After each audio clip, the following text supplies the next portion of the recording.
What if the next wave isn't coming from California, but from across the Pacific? Stay alert. A magnitude 8.8 earthquake struck off Russia's Kamchatka Peninsula, triggering tsunami alerts across the Pacific, including a tsunami warning for Northern California from Cape Mendocino up to the Oregon border, and a tsunami advisory for the rest of California, Washington, Oregon, and Alaska. The U.S. National Tsunami Warning Center, NTWC, part of NOAA, rapidly detected the quake and issued alerts within minutes.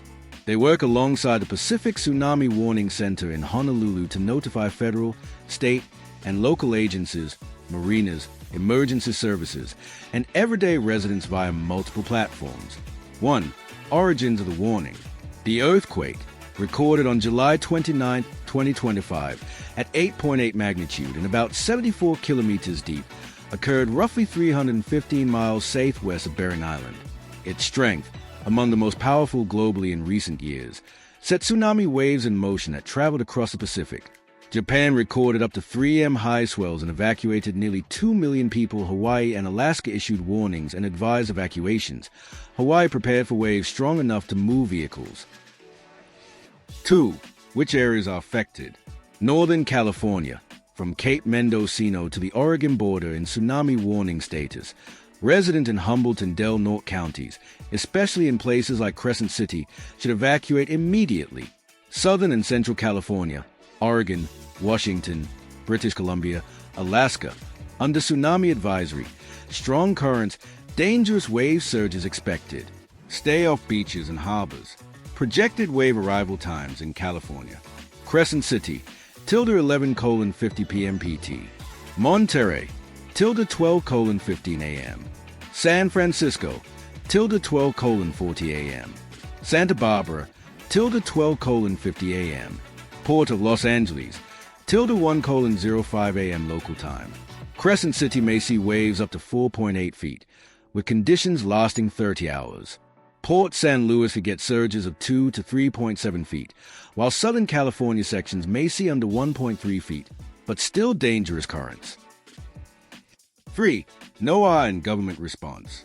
NOAA Tsunami Watch Centers use real-time seismic data and dartboards to verify wave formation, calibrate forecasts, then send bulletins to emergency agencies and the public in minutes. California's earthquake, tsunami and volcano program and Cal OES coordinate plans with local agencies using tsunami inundation maps, evacuation routes, and public alerts. Local officials in Hawaii activated sirens every 10 minutes and set up evacuation shelters. Honolulu's mayor urged residents to move to high ground. In Crescent City, sirens sounded and boats headed to deep water. Gas lines formed as residents prepared to evacuate. 4. What does a warning versus advisory mean? Warning. Tsunami causing coastal flooding or dangerous currents is imminent. Move inland or to higher ground immediately. Advisory. Dangerous currents or waves are likely. Avoid beaches, harbors, and waterfront areas. Waves may last several hours, and the first one may not be the largest. 5. Key safety tips. Don't ignore evacuation orders, especially in warning zones. Asterisk stay clear of the shoreline and boat harbors. Asterisk. Avoid driving in low areas. Waves and currents can sweep vehicles into the ocean. Use NOAA weather radio or official state apps to monitor updates. Have a plan. Know your evacuation route. Shut off utilities if advised, and prepare a go bag. Expect multiple waves over 10 to 36 hours. Waves often come in series. The first may be small. Stay alert even if it seems safe after the initial surge. 6. Why Crescent City is especially vulnerable.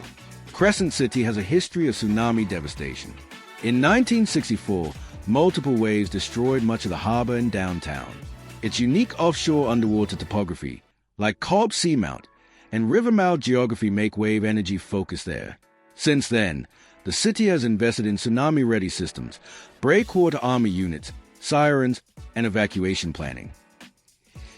7. Where to get real-time alerts. Tsunami.gov provides real-time bulletins and maps.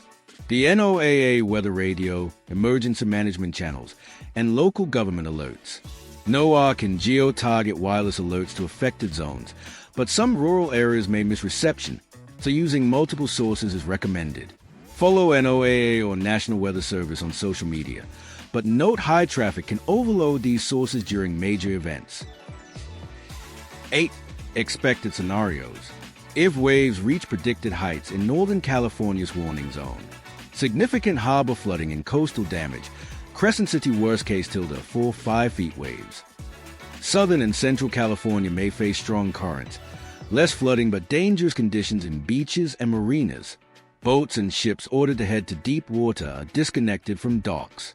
Possible disruptions in ferry services, coastal transportation, and ports. Emergency responders staged in high-risk zones. Shelters open. Utility disruption possible for affected areas. Final reminders.